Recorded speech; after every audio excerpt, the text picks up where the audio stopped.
गर्मियों का मौसम था। आर्यन, नितिन, नैना, समीर और संजना कॉलेज के 5 दोस्त हिल स्टेशन जाने के लिए निकले थे। आर्यन के पास अपनी गाड़ी थी, इसलिए हिल स्टेशन तक की बस ना लेकर उन्होंने गाड़ी में जाने का ही फैसला किया। ड्राइव करते करते उन्हें 5 से 6 घंटे बीत गए थे। उन्होंने पहले से ही होटल की रिजर्वेशन करा रखी थी। होटल अब लगभग 15 से 20 मिनट की दूरी पर था, लेकिन इससे पहले कि वो लोग होटल तक पहुंचते उनकी गाड़ी अचानक बंद पड़ गई। अरे यार, इस बार फिर गाड़ी खराब हो गई। ये तो तेरा हर बार का ड्रामा हो गया आर्यन। कभी तो अपनी गाड़ी की सर्विसिंग करा लिया कर। अरे सर्विसिंग तो छोड़ो, लगता है इस कंजूस ने टैंक भी फुल नहीं करवाया था, इसी वजह से गाड़ी रुक गई। अरे चुप करो यार, अभी थोड़ी देर पहले ही तो पेट्रोल पंप पर टैंक फुल करवाया था। लगता है कुछ और खराबी हुई है। पता नहीं यहाँ पर हमें कोई मैकेनिक भी मिलेगा या नहीं।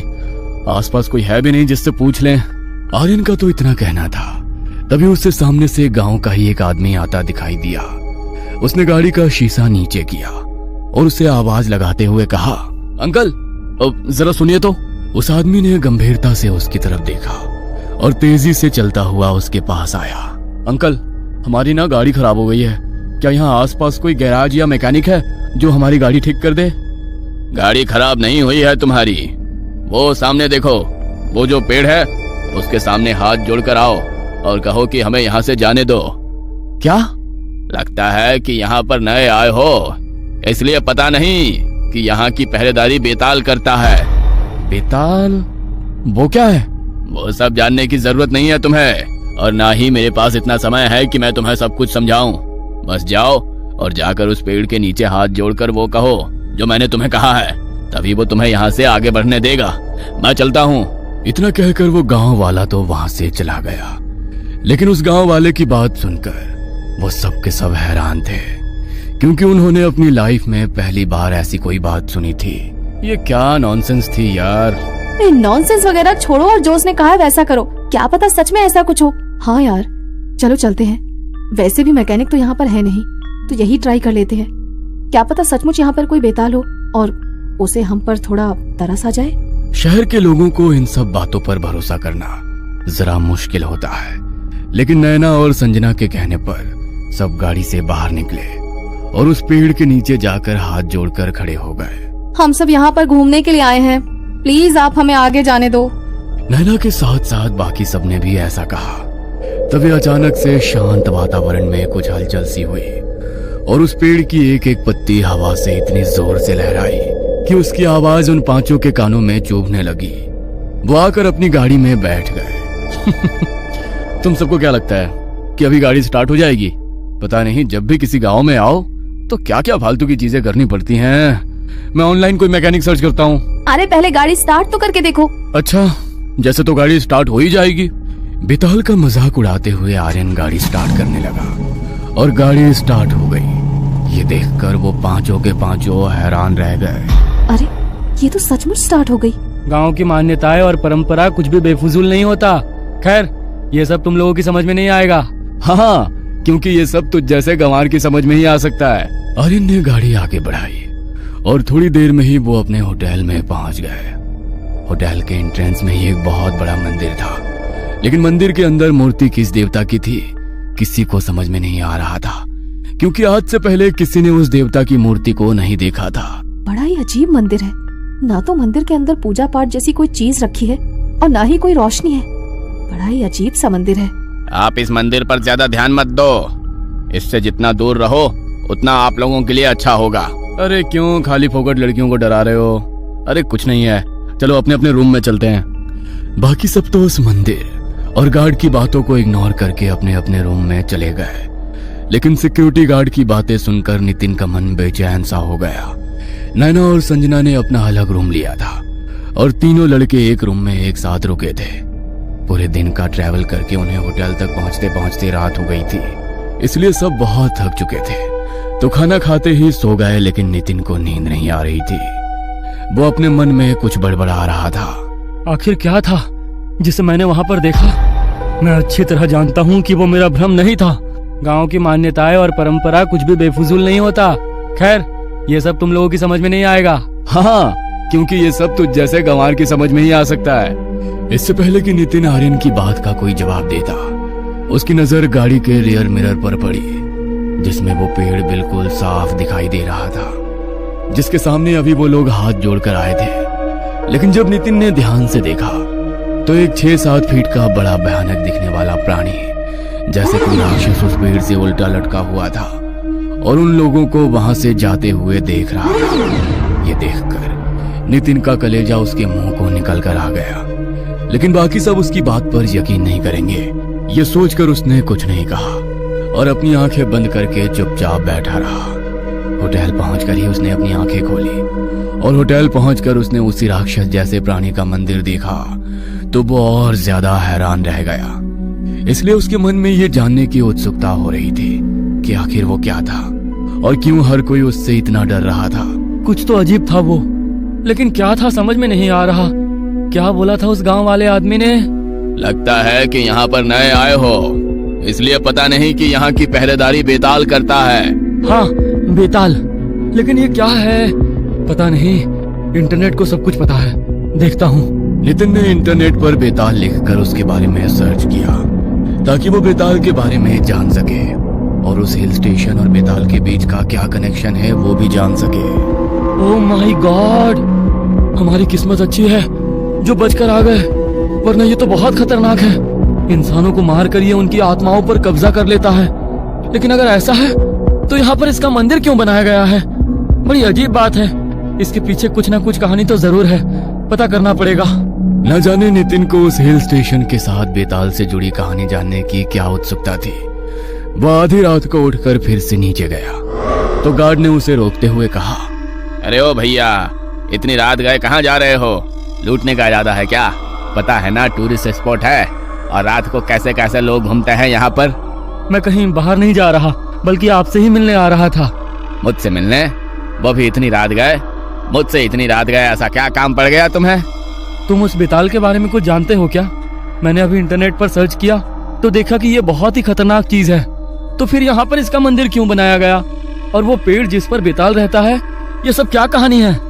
कहानी नहीं है, सच है। और तुम्हें एक बार बोला ना कि इससे दूर रहो।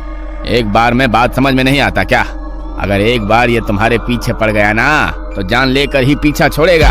यहाँ के देवता से श्राप मिला है बेताल को कि अगर किसी गांव वाले को नुकसान पहुंचाया तो नष्ट कर देंगे इसे।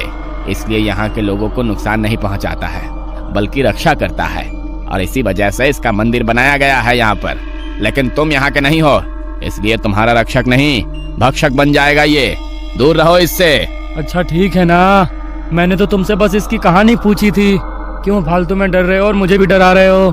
कहानी जान ली ना, अब तो जाओ और सुबह होने तक यहाँ वापस मत आना। गार्ड के बार बार बोलने पर नितिन वापस रूम में आ गया। लेकिन बेताल के बारे में जानकर अब तो उसे और ज्यादा नींद नहीं आ रही थी, इसलिए वो खिड़की पर जाकर खड़ा हो गया। खिड़की खोलते ही जैसे ही उसकी नजर बाहर पड़ी तो सामने ही बेताल का मंदिर था। उसने देखा कि एक लड़की अपने सर पर काला कपड़ा ओढ़े हुए आई। उसने बेताल के मंदिर में एक दिया जलाया और वहां एक मुर्गे की बलि चढ़ा दी। उसे समझ में नहीं आया कि वो लड़की आखिर ऐसा क्यों कर रही है। उसे तो पहले ही बेताल के बारे में जानने की ना जाने क्या उत्सुकता थी। वो जल्दी से भागता हुआ नीचे गया, लेकिन तब तक वो लड़की वहां से जा चुकी थी और जिस मुर्गे की उसने बलि दी थी उसका सिर्फ खून ही वहां पर बचा था। उसका शरीर वहां नहीं था, जैसे तो किसी ने उसे ग्रहण कर लिया हो। ये देखकर नितिन डर से बुरी तरह कांप गया। वो जल्दी से भागता हुआ अंदर आया और जल्दी से अपना लैपटॉप खोला। उसने बेताल और उसे दी जाने वाली बलियों के बारे में सर्च करना शुरू किया तो उसे पता लगा कि बेताल एक ऐसी शक्ति है जो मानव की हर इच्छा को पूरी कर सकता है। लेकिन उसके लिए बेताल को प्रसन्न करना पड़ता है। उसे पशु बलि अत्यधिक प्रिय है। मुझे जो चाहिए था मुझे मिल गया। इससे सांप भी मर जाएगा और लाठी भी नहीं टूटेगी। बस एक बलि ही तो देनी होगी। अगले दिन वो पांचों घूमने निकले। घूम फिर कर वापस होटल में आए। कल की तरह ही आज भी सब लोग बहुत थक चुके थे तो खाना खाते ही सो गए। लेकिन नितिन नहीं सोया। सबके सोने के बाद वो उठा और टैक्सी करके कहीं चला गया। रात के लगभग 2:30 बजे का समय होगा जब वो टैक्सी में होटल वापस लौटा। लेकिन वो होटल के अंदर नहीं गया, बल्कि बाहर बने बेताल के मंदिर में गया। उसने अपने हाथ में एक थैली पकड़ी थी। उसने एक जिंदा मुर्गा लिया जिसके हाथ पैर और मुंह बंधा था। उसने बेताल को उसकी बलि चढ़ा दी। तभी उसकी आंखों के सामने वो मुर्गा कहाँ गायब हो गया वो समझ ही नहीं पाया। वो इतना डर गया कि आगे उसे समझ ही नहीं आया कि उसे करना क्या है। वह बस हाँफता हुआ होटल के कमरे में आकर लेट गया। पता नहीं अपना शरीर मुझे इतना भारी भारी क्यों महसूस हो रहा है। बड़ा ही अजीब लग रहा है। कहीं मैंने कुछ गलत तो नहीं कर दिया। नितिन बार बार करवटें बदल रहा था। उसे अपना शरीर बहुत भारी महसूस होने लगा। वो हाथ मुंह धोने के लिए वॉशरूम गया, लेकिन जैसे ही उसने आईने में देखा तो डर के मारे उसकी आवाज उसके गले में ही दब कर रह गई। वो चिल्लाना चाहता था लेकिन चिल्ला नहीं पाया। उसके कंधे पर वही बेताल बैठा था जिसे वो अभी थोड़ी देर पहले मुर्गे की बलि देकर आया था। उसका पूरा चेहरा खून से सना हुआ था। वो नितिन की ओर देखकर मुस्कुराया। तुमने मुझे बलि चढ़ाई और अपनी इच्छा भी नहीं बताई। बोलो क्या इच्छा है तुम्हारी, मैं पूरी करूंगा। अगर रात के 3 बजे कोई अपनी आंखों के सामने ऐसा दृश्य देख ले तो उसका डर आप समझ नहीं सकते। नितिन बहुत डरा हुआ था, लेकिन आखिरकार उसी ने तो बेताल की बलि चढ़ाई थी। उसने थोड़ी हिम्मत जुटाई। मुझे अपनी एक इच्छा पूरी करनी है। जानता हूं कि तुम्हें अपनी कोई इच्छा पूरी करनी है, इसलिए तुमने मुझे बलि चढ़ाई। अब बोलो वो क्या इच्छा है। मुझे ज्यादा इंतजार करना पसंद नहीं। तुम आर्यन को मार दो। मेरे और संजना के बीच में बहुत आता है। वो चाहता है कि मेरी संजना उसकी हो जाए, लेकिन मैं ऐसा होने नहीं दूंगा। इससे पहले कि नितिन अपनी बात खत्म करता, उसने आईने में देखा कि बेताल उसके कंधे पर नहीं बैठा है। उसका कंधा भी अब बिल्कुल हल्का हो चुका है। उसे लगा कि ये सब कुछ शायद उसका कोई भ्रम था। वो वॉशरूम से बाहर आया तो आर्यन का शरीर पूरी तरह सफेद पड़ चुका था और बेताल उसके सीने पर बैठा था। उसके सीने पर बैठकर वो नितिन को देखकर बड़े ही भयानक तरीके से हंस रहा था। मैंने तुम्हारा काम कर दिया, अब मुझे मानव बलि चाहिए। क्या? ये क्या कह रहे हो तुम? मानव बलि? लेकिन मैं तो तुम्हें पहले ही बलि दे चुका हूं ना। आधा ज्ञान हमेशा तकलीफ देता है। पशु बलि से तो मैं जागृत होता हूँ, लेकिन कार्य पूर्ण करने के बाद मुझे मानव बलि चाहिए। मुझे मानव बलि ला कर दो, वरना मैं तुम्हें ही खा जाऊंगा। नहीं, देखो मैं ऐसा नहीं कर सकता। अगर तुम्हें बलि ही चाहिए तो तुम्हें जितने तुम बोलोगे उतने पशुओं की बलि दूंगा, लेकिन मैं किसी इंसान को कैसे बलि पर चढ़ा सकता हूँ?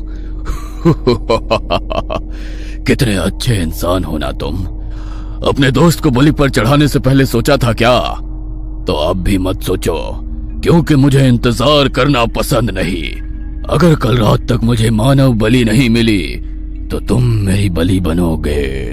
बेताल आर्यन के मृत शरीर से खिड़की की तरफ उछला और अपने मंदिर की तरफ प्रस्थान कर गया। नितिन की आंखों के सामने आर्यन का मृत शरीर पड़ा था। उसे देखकर नितिन समझ गया था कि उसने अपनी जलन के चलते बहुत बड़ी आफत मोल ले ली है। समीर बहुत गहरी नींद में था, इसलिए उसकी आंख नहीं खुली। नितिन डर के मारे सो ही नहीं पा रहा था, क्योंकि उसके बगल में ही आर्यन का मृत शरीर रखा हुआ था।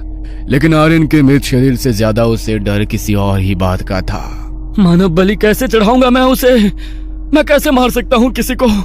पहले ही आर्यन के मरने का पाप मेरे सर पर लग चुका है, अब किसी और को कैसे मार सकता हूँ? लेकिन अगर मैंने किसी और को नहीं मारा तो वो मुझे मार देगा।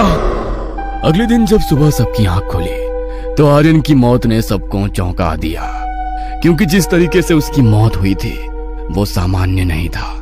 उसका पूरा शरीर सफेद पड़ चुका था और आंखें बाहर को निकल कर आ चुकी थी। ऐसा कैसे हो सकता है? ये कोई सामान्य मौत नहीं है। कुछ तो बहुत अजीब हुआ है आर्यन के साथ, वरना ऐसे कैसे हो सकता है कि किसी के मरने पर उसका पूरा शरीर ऐसे सफेद पड़ जाए और आंखें बाहर को निकल कर आ जाए। समझ तो मैं भी नहीं पा रहा कि इसके साथ ये हुआ कैसे, क्योंकि ये सब बेताल का किया हुआ है। लेकिन बेताल को जब तक कोई जागृत ना करे तब तक बेताल यहाँ पर किसी को नुकसान नहीं पहुँचाता। कहीं इसकी किसी के साथ कोई दुश्मनी तो नहीं थी ना? कहीं तुम्हारा दिमाग तो खराब नहीं हो गया है? कुछ भी बोले जा रहे हो। एक तो यहाँ हमारा दोस्त चल बसा और तुम फालतू की बकवास कर रहे हो।